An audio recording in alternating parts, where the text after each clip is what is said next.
Hola chicos, ¿cómo están? Bienvenidos a una clase más de semiología y esta semana lo que vamos a hacer es justamente empezar por fin a ver cómo es la semiología aplicada a la fisiología y a la semifisiología del cuerpo, ¿sí? Así que vamos a empezar a aplicar todo lo que vimos en las clases anteriores, como por ejemplo, ¿qué era la anamnesis? ¿Sí? Recuerden que la anamnesis es cuando yo voy a hacer toda la inspección del paciente, pero sin tocarlo, ¿sí? Apenas viendo el paciente, viendo cómo camina, viendo cómo habla, viendo cómo está en relación a su entorno. Todo eso es la inspección. Luego tengo la palpación, que está asociada a cuando voy a tocar al paciente, y ahí para eso tengo que hacer algunas maniobras que vamos a ir diciendo por qué, porque vas a encontrar maniobras comunes para cardio, después tenés otras maniobras para respi, después tenés otras maniobras para neuro, otras para digestivo y por ahí va, ¿sí? Pero hay algunas maniobras que son maniobras comunes para todos esos, así que lo que quiero que queden claro es que sepan qué es la palpación y cómo empiezan a hacer la palpación. Después tenemos la percusión, que dijimos que estaba asociada a ruidos específicos que voy a escuchar en lugares específicos. Entonces, en esta clase, por ejemplo, estamos viendo lo normal. Entonces, quiero que ustedes sepan qué deben escuchar y qué deben esperar normalmente de esa percusión del paciente, para luego, cuando haya algún tipo de alteración, sepan que esa percusión está alterada y digan, eso no debería ser así, debería ser de otra manera, y así pueden tener un diagnóstico.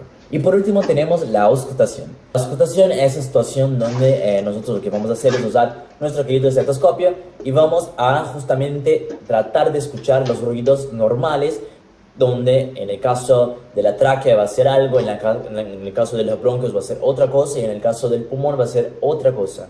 ¿Por qué tengo que saber eso? Porque puede pasar en algunas patologías que en vez de escuchar el ruido normalmente del pulmón, voy a escuchar el ruido de la tráquea en el pulmón. Entonces eso es una pauta de alarma y tenemos que saber, tenemos que decir, eso no debería ser así, debería ser de otra manera, y saber cómo se llama y cómo se llama en esa situación alterada, ¿sí? Recuerden que después de las clases, si posible, intenten hacer los flashcards, ¿sí? Porque eso va a justamente tratar de cerrar todos los temas, ¿sí? O pueden esperar, pueden ver la clase, hacer el apunte y luego intentar hacer los flashcards, porque eso lo que hace es justamente ayudar a que las cosas se queden en la cabeza, ¿sí? Bueno chicos, ahora sí vamos a empezar con los cuatro pilares de la semiología, que serían la anamnesis, la palpación, la percusión y la auscultación. Bien. Empezamos con la anamnesis. ¿Qué sería la anamnesis? La anamnesis es nada más el momento en que yo voy a ver el paciente y no voy a tocarlo, ¿sí? Voy a analizar cómo está el paciente desde el momento que entra al consultorio. Entonces el paciente cierra la puerta del consultorio, ya empieza a hacer la anamnesis.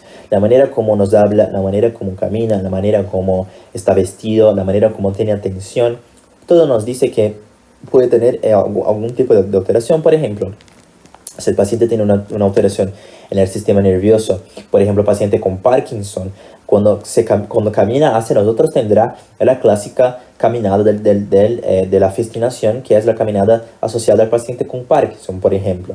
Y lo que estoy haciendo es mirarlo, ver su caminada y decir, ese paciente tiene Parkinson. Yo ni siquiera lo toqué, yo no pedí ningún estudio, yo no le pregunté nada, pero ya tengo el diagnóstico. ¿Por qué? Porque hice una anamnesis, ¿sí? En el caso del tórax, cuando nosotros vamos a hacer la anamnesis del tórax del paciente, obviamente el paciente ya va a estar en la camilla, vamos a pedir que se saque la ropa. En el caso de las mujeres, vamos a pedir que suban la remera hasta el corpiño, siempre pidiendo un permiso, etc. Y en el caso de la anamnesis, primero lo que voy a hacer es justamente separar el tórax en algunos cuadrantes para poder saber si en el caso de que encuentre alguna alteración, voy a poder decir ese paciente tiene una alteración en el cuadrante X, en el cuadrante tal, y así me puedo ubicar bien. Bueno, primero voy a tener líneas horizontales, ¿sí? En las líneas horizontales primero tengo a nivel de la primera clavícula, ¿sí? Y luego tengo a nivel de la tercera clavícula, ¿sí?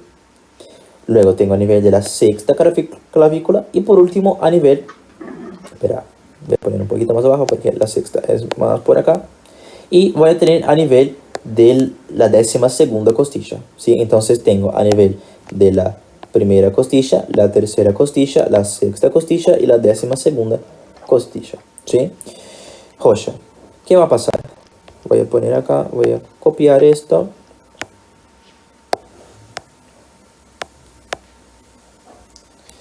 Y también tendré líneas horizontales, ¿sí? Las líneas horizontales van a ser a nivel de la línea axilar anterior, ¿sí? La línea axilar anterior sería justamente la línea, el pliegue de la axila que nosotros tenemos a nivel anterior, ¿sí? Voy a tener a nivel hemiclavicular, ¿sí? O línea clavicular media, o sea, lo que voy a hacer es justamente ver la clavícula y voy al medio de la clavícula, y en el medio de la clavícula voy a encontrar la línea hemiclavicular, ¿sí? Y la otra línea que voy a tener es la línea paraesternal, que está justamente al lado del esternón, ¿sí? Y eso me va a formar todos esos componentes, ¿sí?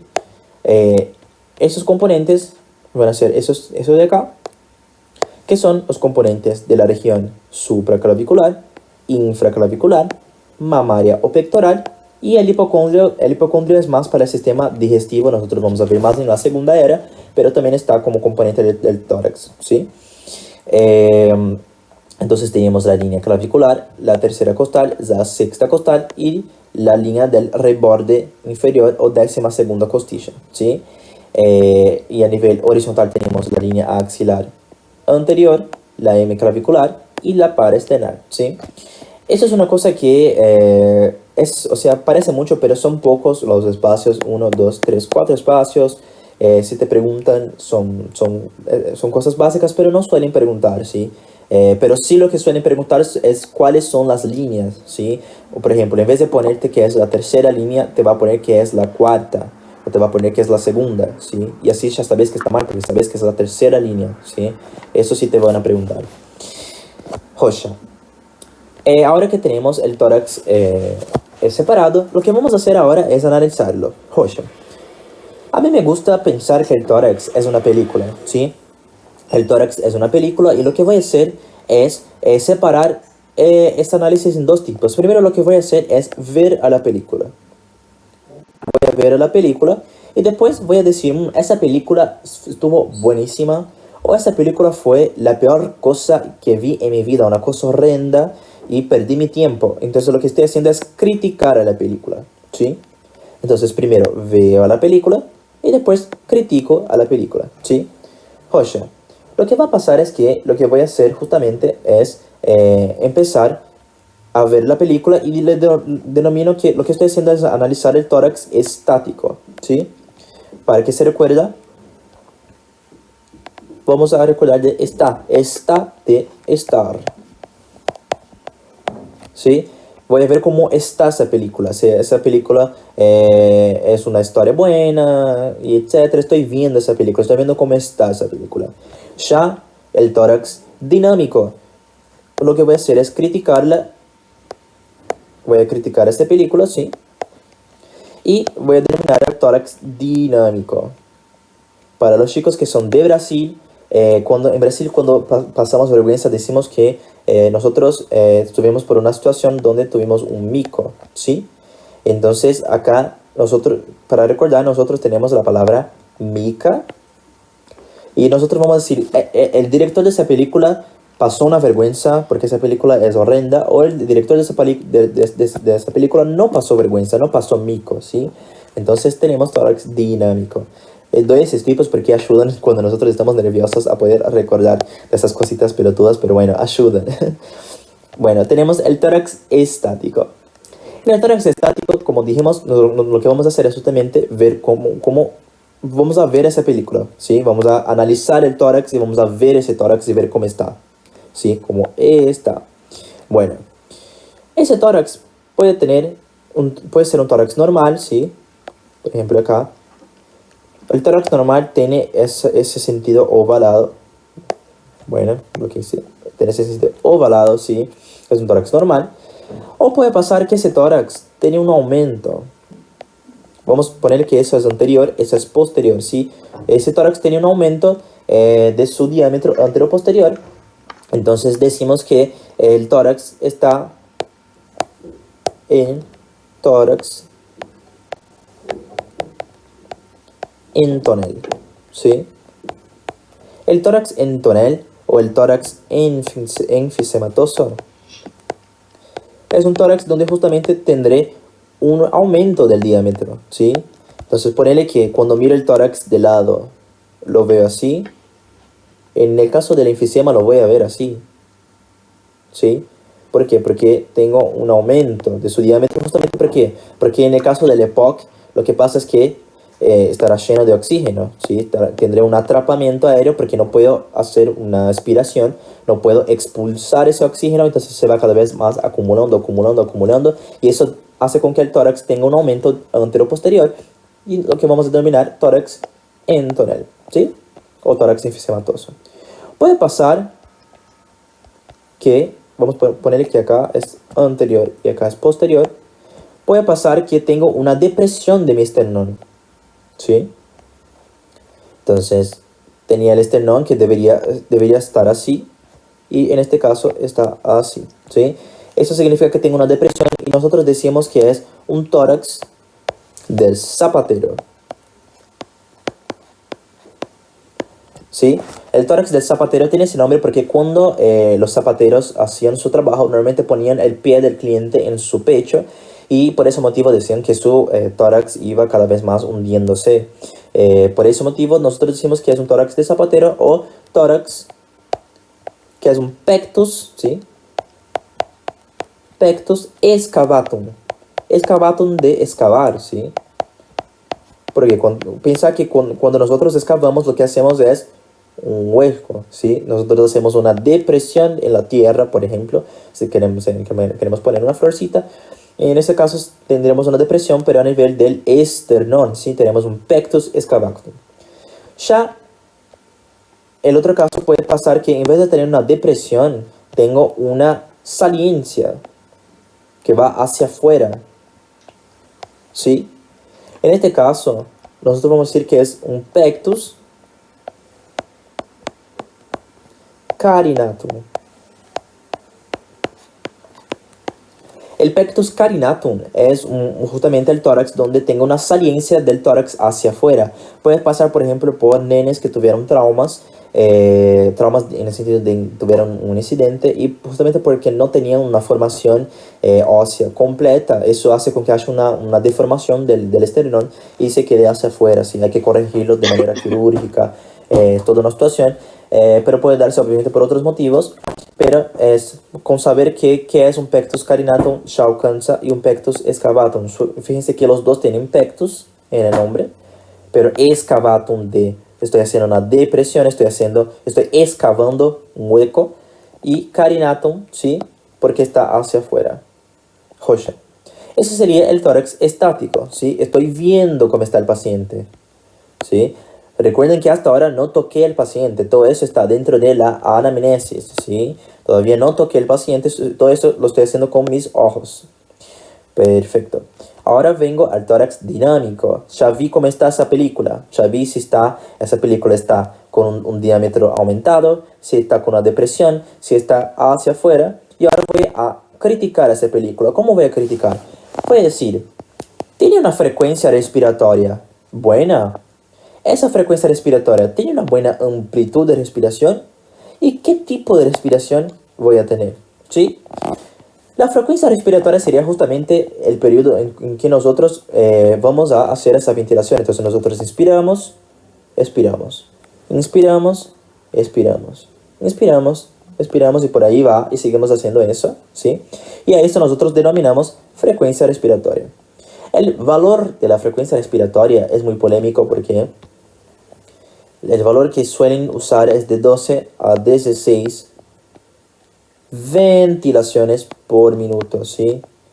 Ventilaciones, hago hincapié, no son respiraciones, porque cuando nosotros decimos respiraciones por minuto, estamos hablando a nivel mitocondrial, ¿sí? En bioquímica nosotros vimos que las mitocondrias tenían todas las membranas y hacían todo ese intercambio, ¿sí? Eso se llama respiración celular. Entonces nosotros no podemos decir respiración por minuto porque estamos hablando, cuando decimos respiración estamos hablando a nivel mitocondrial sobre la cadena, toda la cadena que hace la respiración celular, ¿sí? En el caso del pulmón nosotros tenemos que decir ventilación por minuto, ¿sí? ¿Por qué digo que es polémica? Porque es un valor que varía de biografía para biografía, ¿sí? Hay unas que dicen que es de 12 a 20, hay otras que dicen que es de 12 a 18.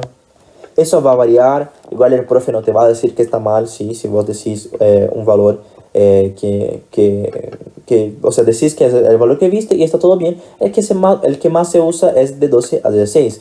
¿Qué significa eso? Significa que si tengo una respiración menor a 12, voy a tener una insuficiencia, ¿sí? Voy a tener un número de ventilaciones menor al número normal, que sería 12. A ese número lo voy a definir como bradipnea. Y si tengo mayor a 16, que sería el máximo que puedo tener, voy a decir que es una taquipnea. ¿Sí? Joya. Obviamente siempre lleven en base al valor que están usando, ¿sí? Puede ser 18, puede ser 20 y por ahí va. Perfecto. Otra cosa que voy a ver en mi tórax dinámico, o sea, estoy criticando, estoy diciendo, ese tórax es un tórax malo, ¿por qué? Porque tiene una respiración menor a 12, una ventilación menor a 12, ojo, yo cayendo en mi propia trampa. Tiene una ventilación menor a 12, o si no, puedo decir que tiene una ventilación mayor a 16, voy a decir, ese tórax está demasiado funcional, ¿sí? Estoy criticando mi película. Otra cosa que puede tener es que yo dije que nosotros hacemos una inspiración y luego una expiración, ¿sí? Podemos dividir esa curva, ¿sí? Y podemos analizar qué onda, ¿sí? En el caso de que tenga una característica de que el paciente tiene una curva muy profunda, tiene una inspiración muy alta y después una expiración muy alta, puede tener que tengo un aumento de la curva, ¿sí? En el caso de que el paciente tenga un aumento de la curva, voy a decir que el paciente tiene una hiperpnea. Tengo un aumento de la curva justamente. Que puede ser diferente de otro caso donde el paciente tenga una respiración muy superficial, donde inspira, expira, inspira, expira, inspira, expira. Y es diferente del paciente que vimos ahora recién de la hiperpnea, que es un paciente que inspira, después expira, ¿sí? El paciente que tiene esa respiración, vamos a ver esa respiración en que es muy superficial. Vamos a decir que el paciente tiene una hipopnea, ¿sí? Donde el paciente tiene una curva muy pequeñita. ¿Por qué? Porque, por ejemplo, en un paciente que tenga una afección a nivel restrictivo, por ejemplo, el paciente con EPOC. El paciente con EPOC va a tener, nosotros dijimos que tiene el tórax en tonel. ¿Por qué? Porque tiene un pulmón que va a estar lleno de oxígeno. Entonces, ese paciente cuando va a hacer la ventilación, lo hace de manera muy diminuta. ¿Por qué? Porque no puede expandir el pulmón por un lado. El pulmón ya no puede ir a todos los lados porque ya va a estar expandido. El pulmón no puede tener tanto oxígeno llegando desde afuera porque ya tiene mucho oxígeno, pero igual el paciente tiene que hacer una ventilación porque si no va a morir. Entonces lo que hace es hacer una ventilación muy superficial. Inspira bien poquito, expira bien poquito. Inspira bien poquito, expira bien poquito. Y nosotros decimos entonces que el paciente está en una hipopnea. ¿Sí? Perfecto. Y por último tenemos el tipo de ventilación que tendrá mi paciente. ¿Por qué? Porque nosotros no percibimos, pero si la mujer tiene la característica de que tendrá una ventilación específica, que es una ventilación costo superior. ¿Qué significa costo superior? Significa que usa los músculos costales superiores diferente del hombre. El hombre usa el costo. Un minutito, vamos a desconectar acá. Usa el costo abdominal, ¿sí? El paciente usa el costo abdominal y diferente de la mujer, por ejemplo, que usa el costo superior. Entonces el hombre usa los músculos costales y a nivel del abdomen, y la mujer usa los músculos costales y a nivel superior, los músculos intercostales, etc. Ya el niño, ¿sí? Que vamos a hacer una ñ, tiene la característica de que usa los músculos abdominales directamente, ¿sí? Entonces, ¿qué significa? Significa que el niño tiene la característica de que va a usar los músculos del abdomen, pero puede pasar que un niño que tiene una insuficiencia respiratoria, por ejemplo, caiga en la guardia usando los músculos costo-abdominales. Y eso significa que el niño no está en una situación normal, porque el niño, nosotros ya sabemos que debería usar los músculos abdominales nada más, y no los costos abdominales. Entonces, esas cosas son buenas para decirnos cuando el paciente tiene una ventilación normal y cuando ya está usando otros componentes para para ver si puede lograr cada vez más entrada de aire, ¿sí? Nosotros vamos a ver dentro de un rato que existen los signos de insuficiencia ventilatoria y eso sería uno de los signos, ¿sí? Que el paciente femenino use una costo abdominal y que el paciente que sea niño use una costo superior o una costo abdominal, por ejemplo, ¿sí? Perfecto, todo eso fue el tórax dinámico, ¿sí? Entonces en el tórax estático yo vi cómo era la película y en el tórax dinámico yo vi qué tal esta película, si tiene una buena frecuencia respiratoria, si tiene una buena amplitud, si es muy superficial o si es muy profunda, y después vi el tipo, si es costo superior, costo abdominal, o si es abdominal directamente para los niños. Perfecto. Pueden pasar que tenga algunos tipos de respiraciones especiales que son respiraciones patológicas, ¿sí? En las respiraciones patológicas lo que va a pasar es que tendré, por ejemplo, la de Cheyne-Stokes. La de Cheyne-Stokes es una respiración donde lo que pasa es que el paciente empieza a respirar y su amplitud va aumentando, va aumentando, va aumentando hasta que llega a un pico y luego empieza a bajar, a bajar, a bajar, a bajar. Y el paciente entra en una apnea, ¿sí? Apnea. Voy a hacer con AP porque estoy sin mi lapicera. Apnea. ¿Qué es la apnea? Sería justamente ese momento en donde nosotros dejamos de respirar, de ventilar, ¿sí? O también respirar porque ya no entra oxígeno, ya no hay intercambio gasoso. Entonces decimos que es apnea. Es normal, nosotros cuando dormimos tenemos apneas del sueño, ¿sí? Es normal que pase, pero es normal que pase por 1 segundo, 2 segundos, dos veces en nuestro sueño. Deja de ser normal cuando nosotros tenemos un valor muy alto, ¿sí? Un número muy recurrente de apnea, ahí ya es una apnea patológica. En este caso es una apnea patológica porque el paciente tiene esa ventilación que va aumentando, va disminuyendo y luego entra en apnea, ¿sí? Es algo patológico. Y se da ¿por qué? Porque el paciente tiene una mayor sensibilidad por el dióxido de carbono, ¿sí? El paciente tiene la característica de que por una afección a nivel de su centro respiratorio, el paciente tiene es más sensible al dióxido de carbono. Entonces el pulmón dice, uy, tengo mucho dióxido de carbono, voy a aumentar mi ventilación. Después dice, ay no, yo ya llegué a mi pico, no puedo estar ventilando tanto. Y baja la ventilación.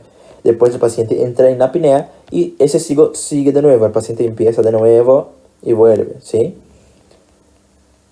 Esa apnea tiene la característica de que tiene de 10 a 30 segundos, ¿sí? Nosotros decimos que la apnea que tiene el paciente es de 10 a 30 segundos. Es una pregunta que suelen dar, es una cosa fina, pero les paso nada más por si llega a aparecer en algún choice, ¿sí? Ya la respiración de Biot va a ser diferente. En la respiración de Biot voy a tener también una amplia ventilación, pero va a ser alternada, ¿sí? Voy a tener aumento y no voy a tener una cosa muy ordenada como tenía a nivel del Cheyne-Stokes, ¿sí? Acá va a ser todo de cualquier manera, un aumento, después sube, después baja y por ahí va, ¿sí? Y es la clásica respiración de la meningitis, ¿sí? Ya la de Kussmaul tiene la característica de que va a ser una respiración que primero, es regular, ¿sí? ¿Qué significa que es regular? Que tiene un ritmo, ¿sí? No es desregulada como por ejemplo la de Biot. La de Biot es irregular, ¿sí? Que es una cosa monstruosa a cada horario que no hay un control. Ya la de Kussmaul sí es regular y lo que pasa es que el paciente inspira, tiene una apnea, que dijimos que era la falta justamente de ese intercambio, y después expira. Después entra en apnea de nuevo, inspira, apnea, expira, apnea. Y va haciendo ese ciclo así. Inspira, apnea, expira, apnea. Inspira, apnea, expira, apnea. ¿Sí? Es algo muy ordenado y sigue un ciclo ¿sí? Y es la respiración asociada al paciente con cetoacidosis diabética, ¿sí? El paciente que tiene una acidosis diabética, ¿sí? Una descompensación por una acidosis causada por la diabetes, ¿sí? Obviamente hay otros ejemplos, ¿sí? Además de la sensibilidad, además de la meningitis, además de la cetoacidosis, pero esos son los que suelen preguntar y que son más característicos, ¿sí? Entonces, estas son las respiraciones especiales, ¿sí? Que nosotros vemos en la anamnesis. Recuerden, acá no estoy tocando al paciente, ¿sí? Acá lo que estoy haciendo es yo estoy viendo la respiración que tiene mi paciente. En estos casos, los pacientes normalmente ya están en coma, ¿sí? O están desacordados. Son pacientes que van a estar en la camilla y yo voy a estar viendo y son muy notorias, ¿sí? Porque uno dice, bueno, ¿cómo voy a ver eso? No, es muy, muy, muy específico y cuando lo veas nunca más te vas a olvidar porque primero que son muy ruidosas, ¿sí? No es que son una respiración normal, tranquilas, ¿no? El paciente hace un ruido tremendo porque justamente tendrá una alteración de la vía aérea. Y otra que es muy característica, porque cuando el paciente entra en apnea por 10 o 30 segundos, vos pensás que el paciente murió, ¿entendés? Puedes decir, uy, el paciente murió y después ya volvió de nuevo, decís gracias a Dios, y después el paciente vuelve con la apnea, entonces es algo que decís, ¿qué está pasando? Y vas a pensar, Sam me dijo que había una respiración de ese tipo, que se denominaba The Chain Stokes, ¿sí?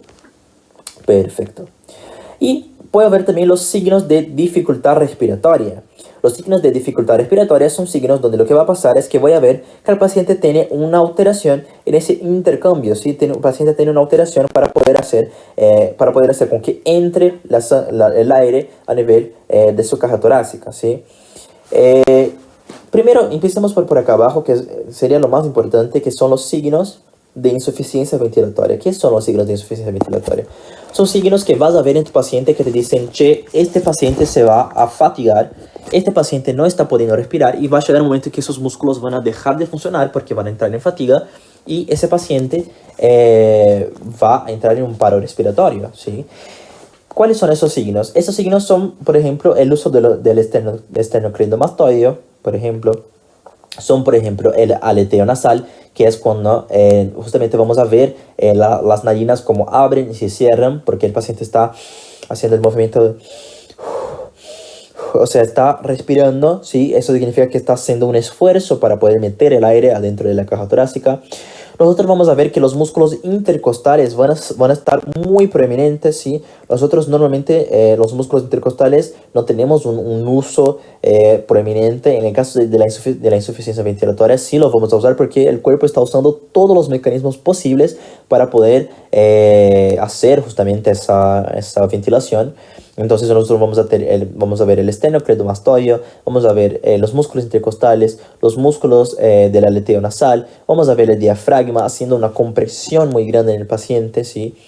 Y podemos tener también otros que van a ser el tiraje, ¿sí? El tiraje, imaginen que tengo una bolsa de plástico, ¿sí? Cuando nosotros ponemos una bolsa de plástico en la boca y hacemos... y la bolsa va y viene, va y viene. Bueno, voy a ver ese efecto, pero a nivel de mis clavículas, ¿sí? A nivel de mis clavículas, a nivel del espacio que tengo entre el esternocleidomastoideo, ¿sí? Y también voy a ver en el espacio entre los músculos, que es vamos a ver justamente como si algo estuviera sugando y succionando a la piel. ¿Por qué? Porque el paciente está usando tanto su caja torácica, que significa que el paciente entonces tendrá un aumento de la presión a nivel de la caja torácica, que lo que hace es justamente mover la pared y toda la piel, y por ese motivo veo el tiraje, ¿sí? En mi paciente. Sería algo que me está diciendo, la caja torácica de mi paciente está a 1000, está a todo vapor, y eso está alterando la presión que tengo a nivel intratorácico, ¿sí? Bueno, otro ejemplo va a ser la respiración en balancing, ¿sí? La respiración en balancing es o también denominada respiración paradojal. Es una respiración en donde el paciente usa los músculos abdominales. Si nosotros dijimos que un adulto normalmente usa la costa superior o usa la costa abdominal, bueno, en este caso el paciente estará usando la abdominal, pero lo usa de una manera tremenda, ¿sí? O sea, hace un uso muscular muy, muy notorio, muy fuerte, porque sus músculos superiores ya no dan gasto, ¿sí? Ya se fatigaron, ya no tienen más fuerza para poder hacer esa ventilación. Entonces, por ese motivo, el paciente empieza a usar los músculos abdominales, que obviamente ayudan en algo, pero no son suficientes para poder hacer con que el paciente tenga una buena ventilación. Entonces, cuando el paciente llega a la respiración en balancina es porque la cosa ya está fea, ya está grave, ¿sí? Y ahí tenemos que tener cuidado porque ese paciente que usa los músculos abdominales significa que sus músculos respiratorios superiores ya se fatigaron, ¿sí? Ya se cansaron, ya no se puede usar.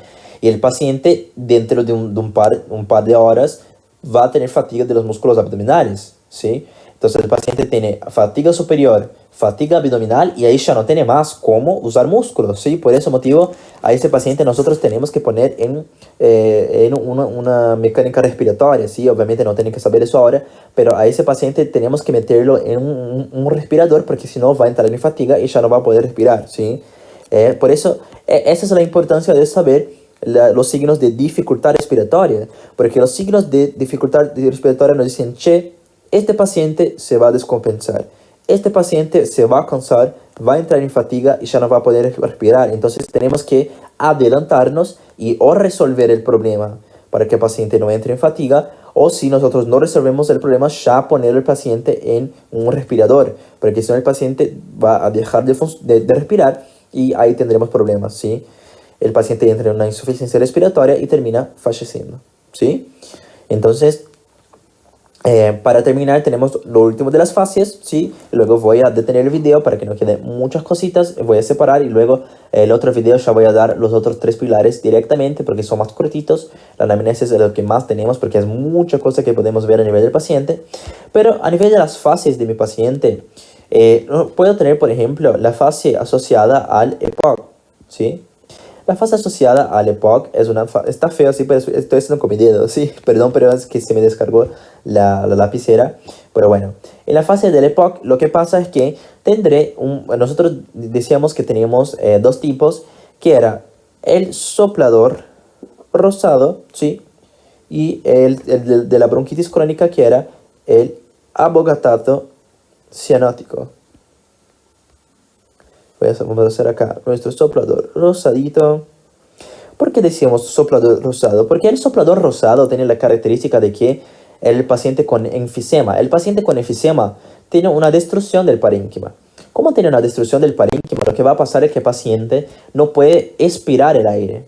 Y como no puede expirar el aire, el paciente empieza a desesperadamente intentar exhalar cualquier cosa que pueda, porque tiene un atrapamiento aéreo tremendo, no puede meter aire porque el pulmón ya está lleno. Entonces, por ese motivo, el paciente intenta encontrar alguna situación en que pueda exhalar el mínimo de aire. ¿Y cómo puede mejorar? El paciente lo que va a hacer es hacer un piquito, ¿sí?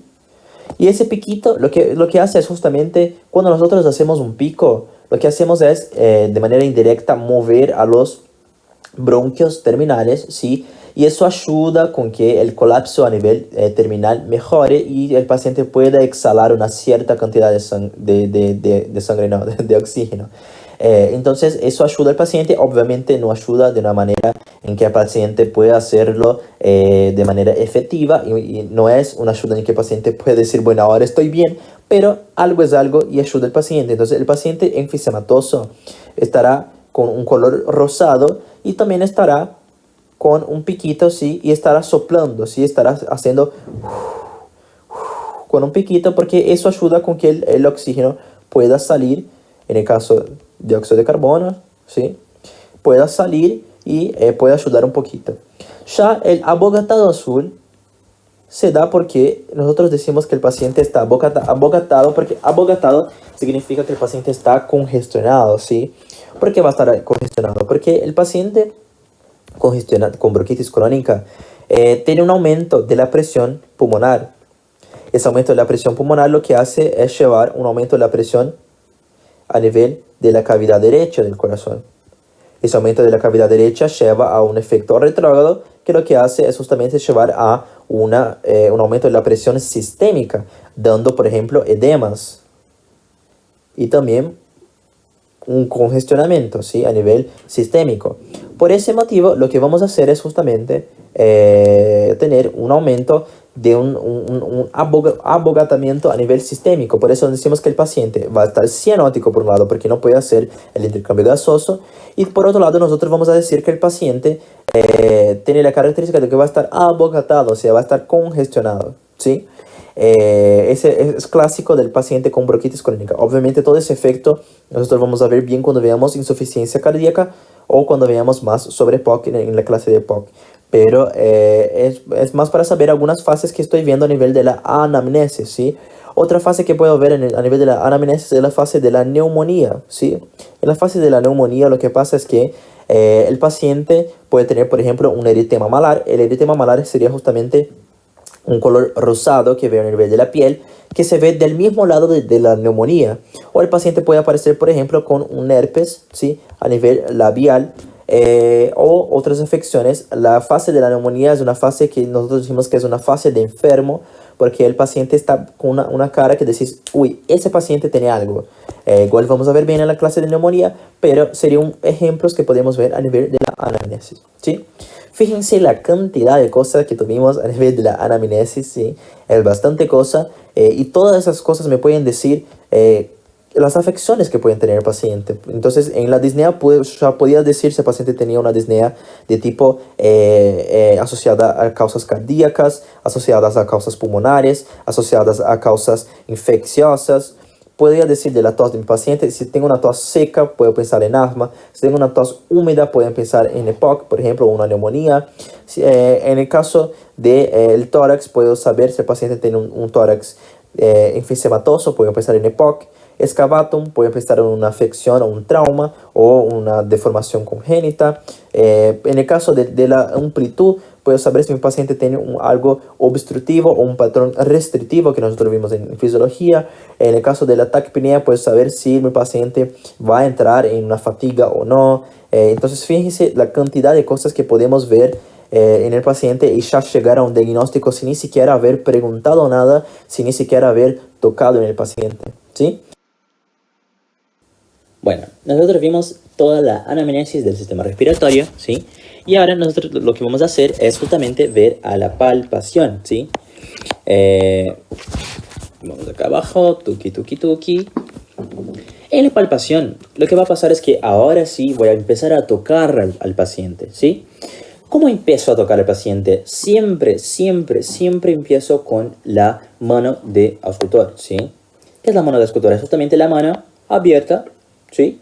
Lo que voy a hacer es pasar por todo el tórax de mi paciente, pasar mi mano sintiendo los bordes, lo que voy a hacer es justamente voy a buscar un área que tenga una hipersensibilidad, un dolor, voy a buscar áreas que tengan huecos, deformaciones, puedo buscar, por ejemplo, lo que nosotros vimos acá en la anamnesis. Voy a buscar y voy a pasar la mano para ver si tengo un tórax impectus excavatum o si tiene un impectus carinatum, por ejemplo. Puedo buscar enfisemas subcutáneos, por ejemplo. El enfisema subcutáneo que tenía, por ejemplo, acá tengo la capa de la piel y luego hay una entrada de aire a nivel de la capa de la piel, entonces la piel se va a ver así, ¿sí?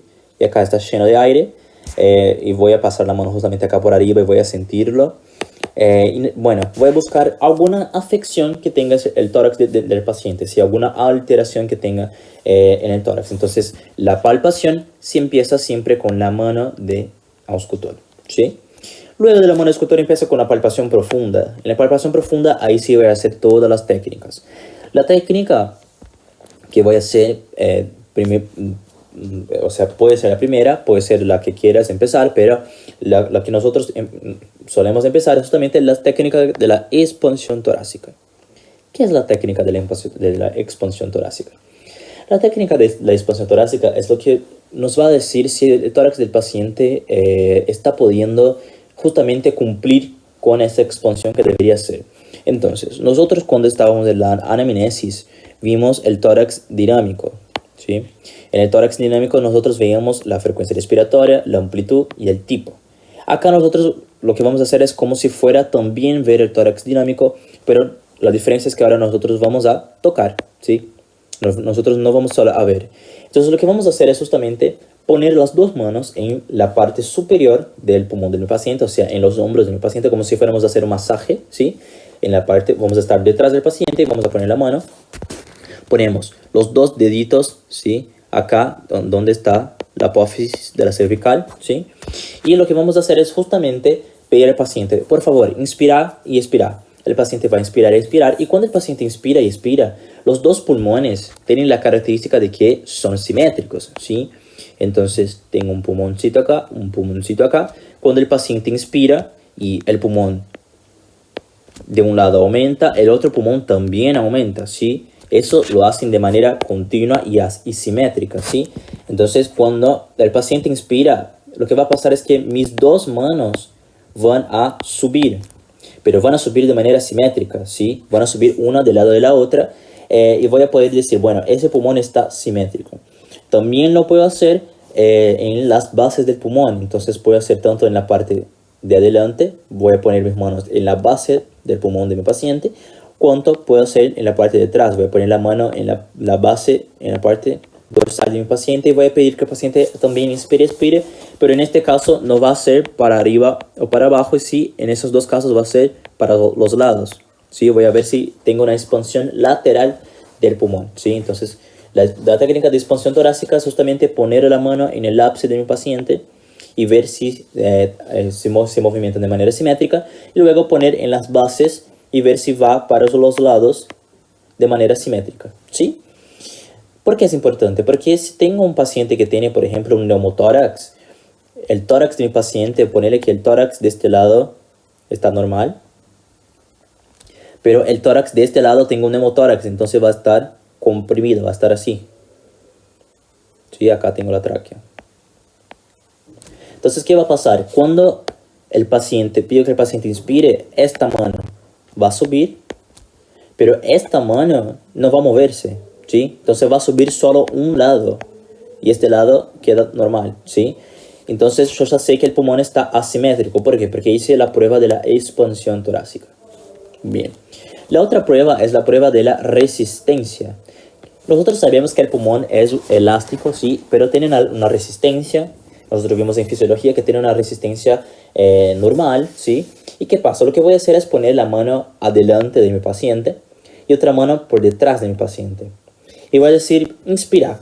El paciente va a inspirar y lo que voy a hacer es comprimir al pulmón del paciente mientras él expira para poder ver si ese pulmón está elástico, ¿sí? O sea, voy a sentir que el pulmón está elástico, que tiene una resistencia, pero es una resistencia normal.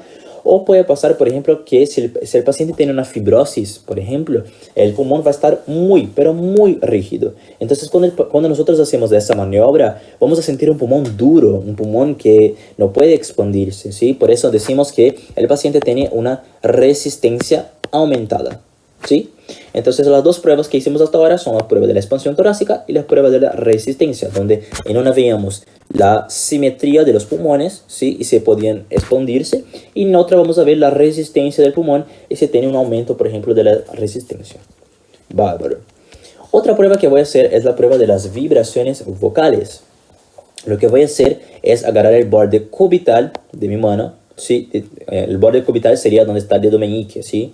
Y voy a apoyar en el tórax de mi paciente. ¿Dónde lo voy a hacer? Lo puedes hacer de manera alternada, ¿sí? Puedes ir poniendo en varios lados donde quieras, ¿sí? Bueno, lo que vas a hacer es justamente poner la mano y decirle al paciente que diga palabras que tengan una grande resonancia. Un ejemplo es 33. Cuando nosotros decimos 33, usamos mucho la caja torácica, por ese motivo hay una mayor resonancia. Otro es ferrocarril. Ferrocarril. Perdón, chicos, pero estoy sin la lapicera. Apa. Ferrocarril. Entonces nosotros podemos decir que el paciente diga estas dos palabritas y nosotros vamos a sentir la vibración vocal.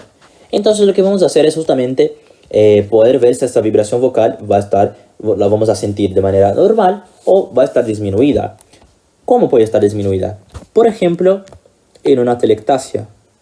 La atelectasia nosotros vamos a ver en la clase de patologías, pero lo que pasa es que en la atelectasia tengo el bronquio que se va a colapsar. ¿Sí? Cuando el bronquio se colapsa, el aire no puede pasar, ¿sí? El aire no llega al alvéolo. Y como el aire no llega al alvéolo, las vibraciones vocales tampoco llegan, ¿sí? Voy a hacer las vibraciones vocales en otro color. Las vibraciones vocales viajan los bronquios, pero cuando van a llegar acá tampoco pueden pasar. ¿Por qué? Porque tengo una barrera, tengo una atelectasia, ¿sí?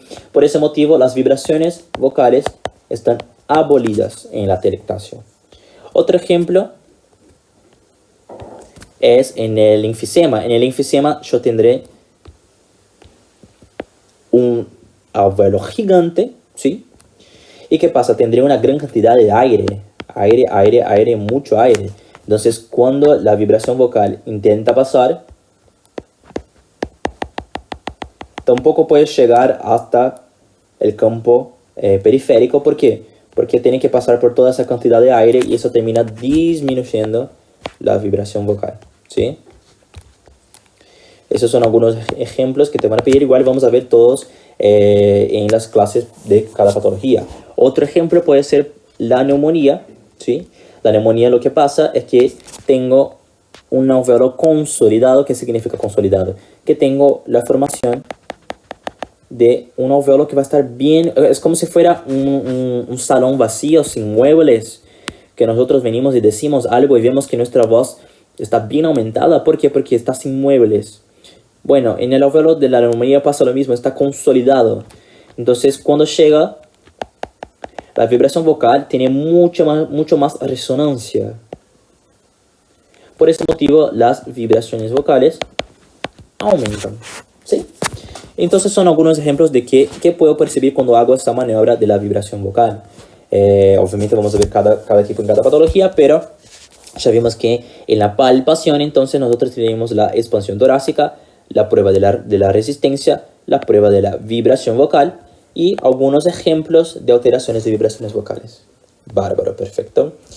Ahora vamos al otro, que es la percusión, ¿sí? Que sería el otro pilarcito que nosotros tenemos a nivel del sistema respiratorio. Ya vimos la anamnesis, ya vimos palpación. Ahora vamos a ver la percusión, ¿sí? En la percusión lo que va a pasar es que lo que voy a hacer es percutir a mi pulmón. Pero bueno, lo que voy a hacer es justamente usar la técnica dígito digital, ¿sí? En la técnica dígito digital lo que voy a hacer es poner mi dedo entre los espacios intercostales. Entonces, por ejemplo, igual eso vamos a ver bien en la clase de repaso presencial, pero vamos a hacer acá costillas, ¿sí? Y poner que ese espacio que vamos a teñirlo de rosa es el espacio intercostal, el espacio entre una costilla y otra. Bueno, lo que voy a hacer es justamente poner mi dedo acá, ¿sí? Voy a hacer acá un dedito. Vamos a poner nuestro dedo acá. Y lo que vamos a hacer es, con la otra mano, vamos a percutir ese dedo, ¿sí? Entonces, tenemos acá esta manito con este dedito. Y lo que vamos a hacer es, como si fuera un martillo, vamos a percutir ese dedo, ¿sí? Entonces, vamos a agarrar la otra mano libre y vamos a pum, pum, pum, pum, percutir ese dedo, ¿sí? ¿Y qué pasa? Esa percusión lo que va a hacer es, dependiendo de cómo esté la caja torácica, voy a escuchar un sonido específico, ¿sí? Voy a tener los sonidos normales en la percusión, no solo a nivel respiratorio, pero en todo el cuerpo. Van a ser la sonoridad, que es un sonido que se da cuando tengo una gran cantidad de aire, pero con parénquima. El sonido mate, que es para órganos macizos, por ejemplo, el hígado, el pulmón, el vaso, ¿sí? La vejiga cuando está llena, que son órganos macizos. Voy a tener un sonido mate, que no, es un sonido opaco, ¿sí? Como si yo estuviera percutiendo una mesa, ¿sí? Es un sonido muy opaco. Y tengo el sonido timpánico, que es el sonido que también está asociado a aire, pero cuando tengo nada más aire, ¿sí? Es diferente de la sonoridad. La sonoridad tengo aire, pero también tengo parénquima. Por ejemplo, el pulmón. Ya el sonido timpánico tengo nada más aire. Por eso nosotros no vemos sonidos timpánicos en el pulmón, porque el pulmón, además del aire, también tiene bronquios, también tiene alvéolos, también tiene pleura, tiene mucho parénquima, ¿sí? Bueno, entonces nosotros lo que vamos a encontrar en el pulmón normal, cuando nosotros percutimos acá en el espacio intercostal, es un sonido de sonoridad, que es el sonido asociado a presencia de aire con parénquima, ¿sí? El sonido mate, si nosotros dijimos que eran para órganos macizos, ¿sí? Entonces nosotros vamos a encontrarlo, por ejemplo, en el corazón en un órgano macizo. Entonces vale lembrar que nosotros cuando tenemos un tórax, vamos a ver acá, vamos a usar ese tórax de acá. Cuando nosotros tenemos el tórax, tenemos acá el pulmón, ¿sí? Que viene hasta acá. Y tenemos el otro pulmón que viene hasta acá. Pero ojo, ¿por qué? Porque acá a nivel del cuarto espacio y el quinto espacio intercostal más o menos, tengo mi corazón. Entonces cuando percuto al pulmón del paciente, ¿qué va a pasar? Vamos a hacer en otro color. Vamos a tener sonoridad. Eso del lado izquierdo, obviamente, ¿sí? Vamos a tener sonoridad, sonoridad, sonoridad, sonoridad. Cuando llego acá en el cuarto o quinto espacio, voy a tener matidez. Pero no es porque el pulmón está mate, es porque tengo la matidez cardíaca, ¿sí? Luego el corazón termina y ya tengo sonoridad, sonoridad, sonoridad, ¿sí? En el lado izquierdo, como no tengo nada, voy a tener sonoridad, sonoridad, sonoridad, sonoridad. Y no pasa nada, ¿sí? Porque no tengo nada a nivel derecho, perdón, a nivel derecho. Derecho. Y acá sería a nivel izquierdo, que es el lado en que tenemos el corazoncito, ¿sí? Bueno, entonces el sonido mate lo voy a encontrar cuando tenga la matidez por un lado del corazón, ¿sí? Pero también tengo la característica de que puedo encontrar una columna mate, ¿sí? ¿Qué pasa? La columna es sonora, todos los huesos del cuerpo son sonoros, ¿sí? De manera fisiológica. Puede pasar que vaya a percutir a la columna y la encuentre mate. Y eso solo puede significar una cosa. Eso significa que la columna es una columna que está mate por un derrame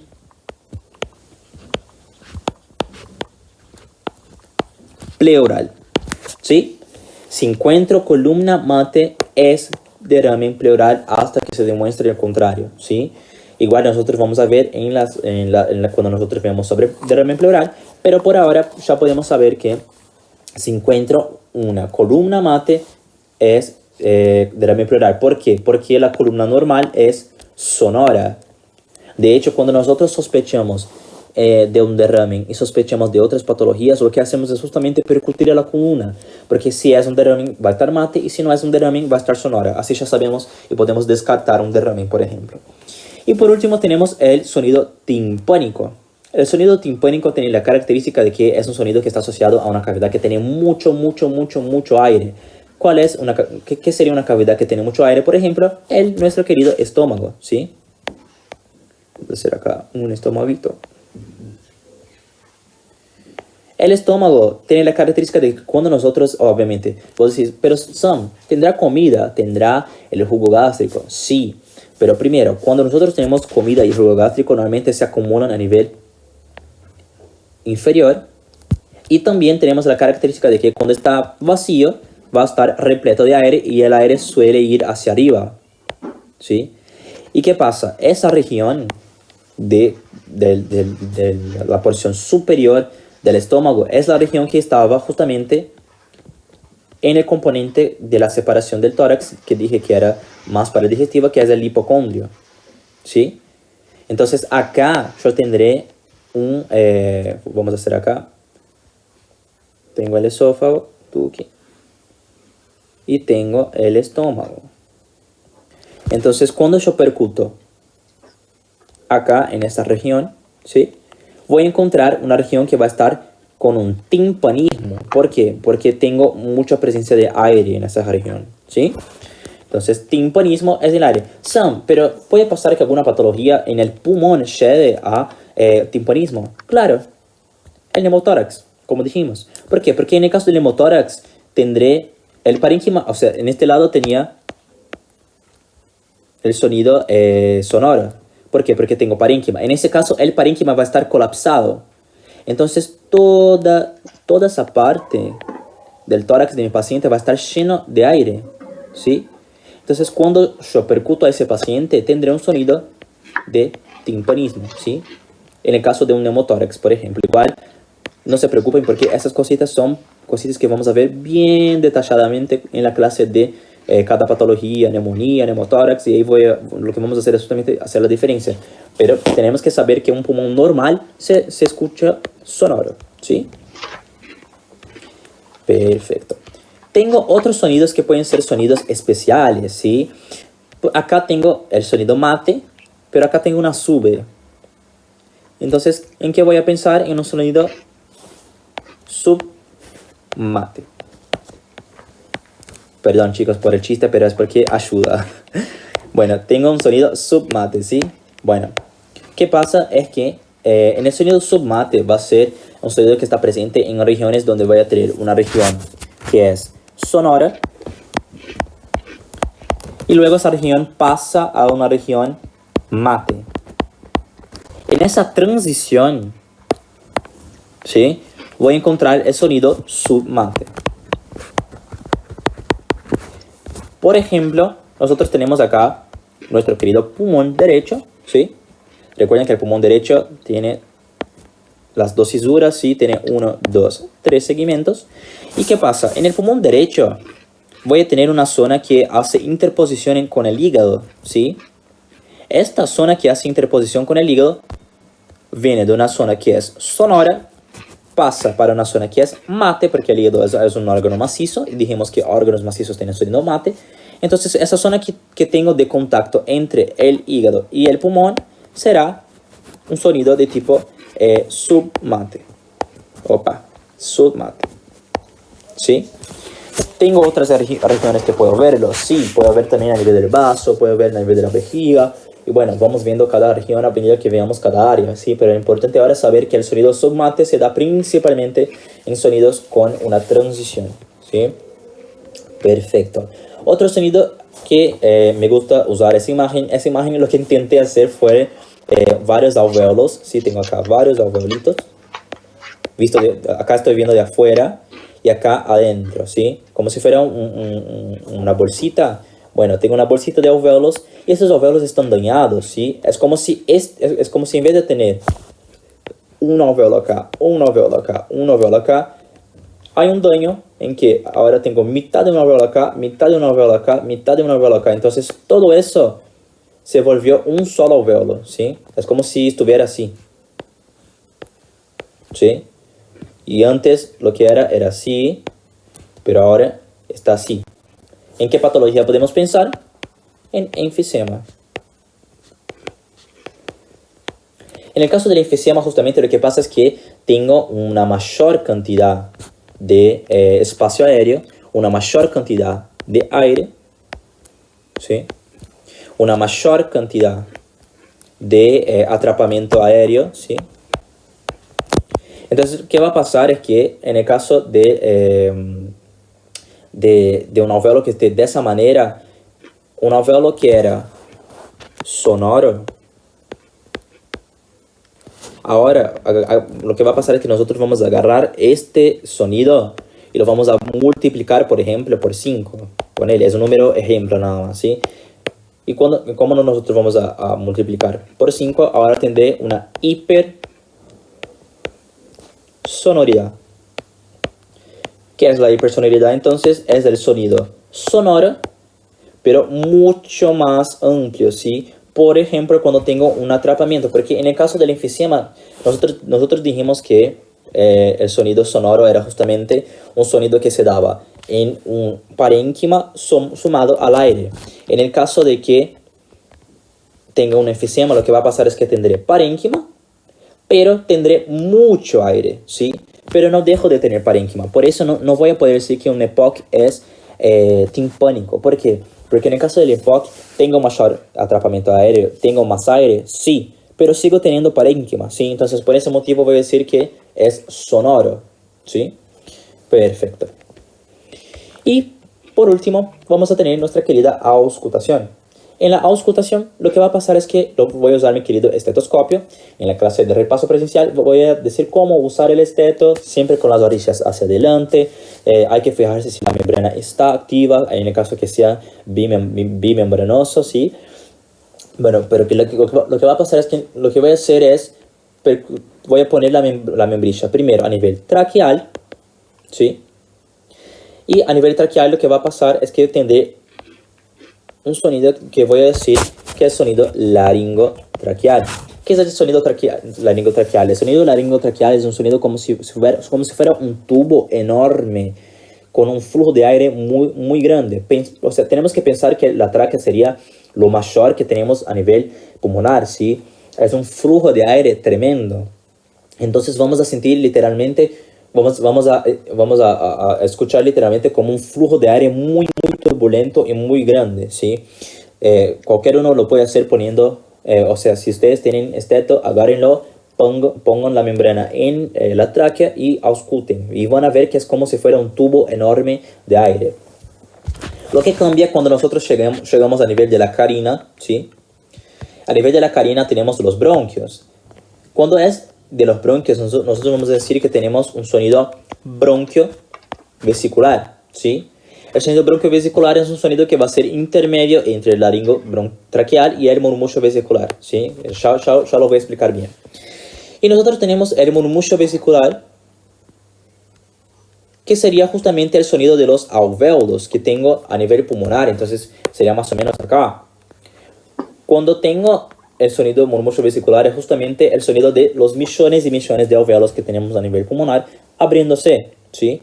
Entonces es un sonido que es de menor tamaño, pero es un sonido que yo voy a ver en todos los lados. Todo el parénquima pulmonar voy a tener murmullo vesicular, ¿sí? ¿Por qué? Porque es el sonido de los alvéolos abriéndose, ¿sí?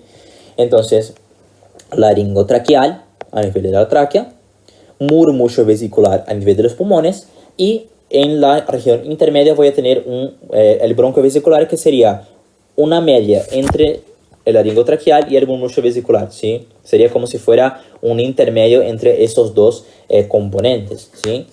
Bueno, perfecto. Esos son los sonidos fisiológicos.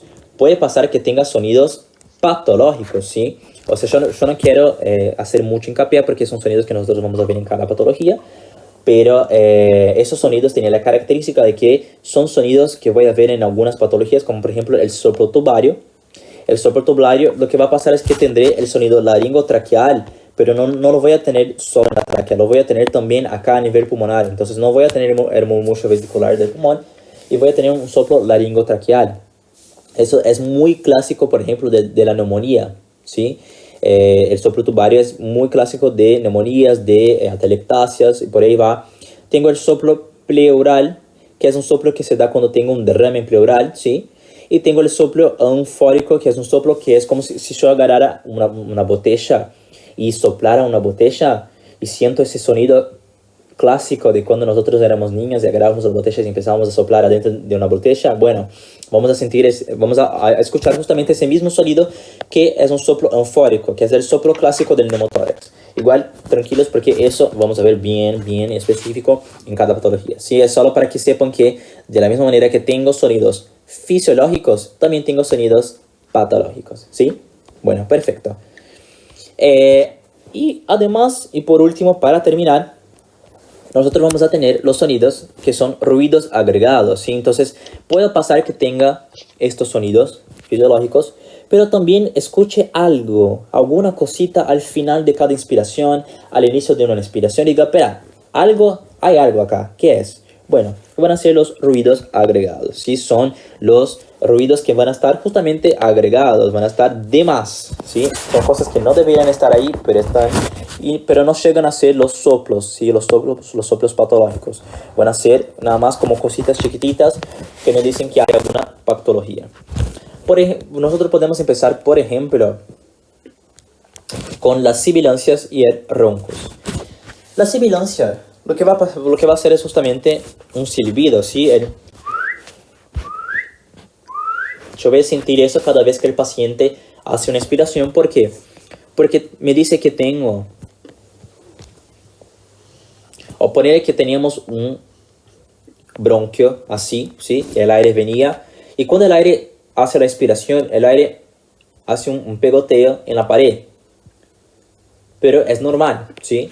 En el caso que tenga un paciente con una luz bien menor, por ejemplo, porque hubo una hipertrofia, un paciente asmático, por ejemplo, que tiene una hipertrofia del bronquio, lo que va a pasar es que tendré el aire que lo que va a hacer es pegotear bien más, ¿sí? ¿Por qué? Porque tiene menor luz. Ese pegoteo me va a dar un sonido que es justamente el silbido, ¿sí? Entonces el paciente cada vez que expira hace un sonido de... ¿sí? Entonces eso me dice que tengo una luz estrecha. Es clásico, clásico, clásico del asma, ¿sí? Puede ver en otras patologías, pero en el asma es muy característico. Y el otro sonido que tengo es el roncos. El roncos es nada más que el ronquido, ¿sí? Porque lo que va a pasar en el roncos es que en vez de tener un bronquio que va a estar estrecho, voy a tener un bronquio que va a estar lleno de moco, ¿sí? Entonces cuando el aire pasa por ese moco, también va a dar ese sonido que es un sonido de un ronquido, ¿sí? Pasa lo mismo cuando nosotros estamos engripados, por ejemplo, y tenemos es justamente por eso, porque nuestros bronquios están llenos de moco y nosotros tenemos ese sonido de roncos, ¿sí? Perfecto. Por último, y pero muy importante, tenemos los crepitantes. Para ver los crepitantes, lo que voy a hacer es separarlos, ¿sí? Vamos a separarlos. Voy a hacer aquí un bronquio y un alveolo. Y otro bronquio y otro alveolo. ¡Epa! Otro alveolito. Ahí está. Bueno, ¿qué va a pasar? Puede pasar, por ejemplo, que tenga una neumonía. En la neumonía lo que va a pasar es que tendré bacterias. Por ejemplo, puede ser virus, otra cosa, pero tengo bacterias en mi alveolo, por ejemplo.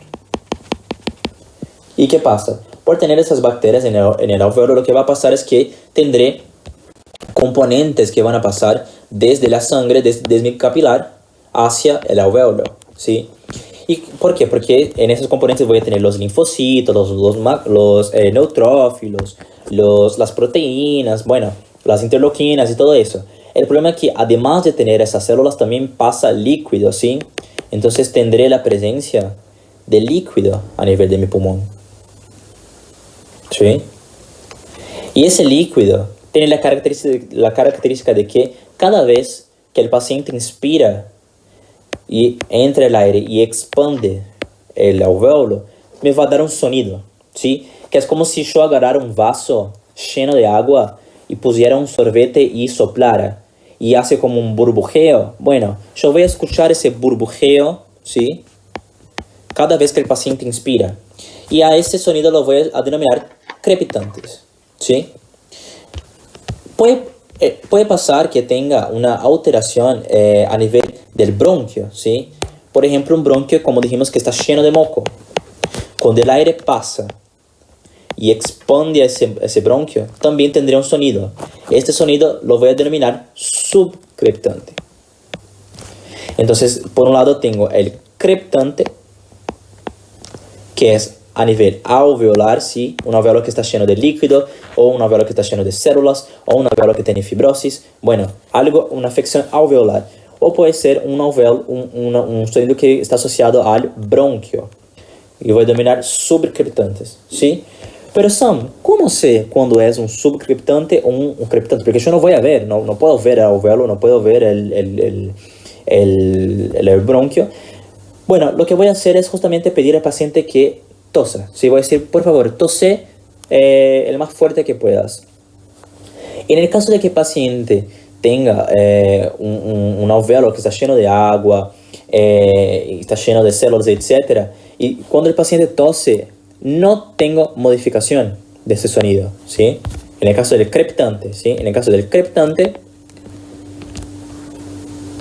no modifica. La tos no modifica el sonido. En el caso del subcreptante, tengo una modificación. Entonces, sí modifica. Esa es una manera de saber y poder diferenciar cuando el paciente tiene un sobrecrepitante o un crepitante, ¿sí? Vale recordar que las sibilancias y los roncos también son llamados de crepitantes, ¿sí? Pero son llamados de crepitantes secos. Ya los crepitantes y sobrecrepitantes, que serían los propiamente dichos, son llamados crepitantes y sobrecrepitantes húmedos, ¿sí? ¿Por qué? Porque en este caso voy a tener material, ¿sí? Y en este caso no, en este caso es más seco. Por eso digo sibilantes seco o sibilantes, perdón, crepitantes secos o crepitantes húmedos, ¿sí? Perfecto. Y por último, tengo un crepitante que es muy característico, que es el crepitante de rales en velcro, ¿sí? El rales en velcro es, yo nunca puedo explicar qué es un rales en velcro, pero vieron que antes usábamos sandalias cuando éramos niños, que teníamos que hacer, que teníamos que medio que cerrarla y hacemos, tenemos que abrir este componente y se hace como, bueno, nosotros podemos auscultar eso a nivel pulmonar del paciente y eso me dice una cosa, me dice que hay fibrosis. Ah, Sam, y vos habías dicho más arriba un ejemplo de fibrosis que daba la cianosis, por ejemplo, que era el EPIC, que nosotros dijimos acá que teníamos una fibrosis. Bueno, un ejemplo es el EPIC, y el EPIC se caracteriza justamente por una fibrosis pulmonar, y esa fibrosis pulmonar lleva a, cuando yo ausculte al paciente, va a llevar a justamente ese sonido de rales en velcro, ¿sí? Perfecto. Por último puedo tener el frote pleural, ¿sí? El frote pleural es justamente, nosotros tenemos la pleura, sí, que es un espacio virtual, pero puede pasar, por ejemplo, que ese espacio se llene de líquido, o puede pasar que ese espacio lo que hace es tener una fricción entre sí. Entonces cada vez que el paciente inspira, empieza justamente a moverse. Y yo empiezo a sentir, yo puedo auscultar un frote pleural, ¿sí? El frote pleural, si ustedes quieren saber cómo es, pongo la mano en el, o sea, tapen el oído con una mano y luego pasen el dedo por arriba de esa mano, ¿sí? Se siente exactamente así, se escucha exactamente así, ¿sí? Y bueno, esos fueron los otros 3 pilares, ¿sí? Que sumamos con la anamnesis. Es bastante cosa, no voy a mentir, pero son cosas que ustedes van a ver tanto que llega un momento que sale solo, ¿sí? Y es muy importante, ¿por qué? Porque para que nosotros sepamos cómo identificar una neumonía, cómo identificar un neumotórax, cómo identificar un derrame, nosotros tenemos que saber cómo es un pulmón normal, ¿sí? Por eso tenemos que saber, por ejemplo, que en la prueba de la expansión torácica tiene que ser simétrica. Por eso tenemos que saber que en la prueba de, por ejemplo, el tórax estático, tengo que ver un pulmón normal. No puedo ver un pulmón que tenga un aumento anteroposterior porque puede ser un efisema. En fin, tenemos que tener esa base para poder saber cómo identificar el patológico, ¿sí? Y bueno, acá dejé algunos choices, ¿sí? Para que ustedes hagan. Son choices bien simples que son sobre esos temas, ¿sí? Y si intenten hacerlo, si no lo pueden hacer, bueno, llévenlo a la clase y lo hacemos juntos. Pero bueno, es nada más para que ustedes sepan más o menos cómo suelen cobrar esas cosas, ¿sí? Bueno chicos, esa fue la clase de hoy. Durante la semana voy a estar enviando algunas otras cositas que quiero que ustedes reciban para poder ayudar, algunos videos, voy a grabar algunos videos, porque esto es muy importante, esta clase es muy importante, porque a partir de las otras clases vamos a empezar a ver lo patológico, ¿sí? Cuáles son las alteraciones que voy a encontrar en esos pacientes. Bueno chicos, nos vemos.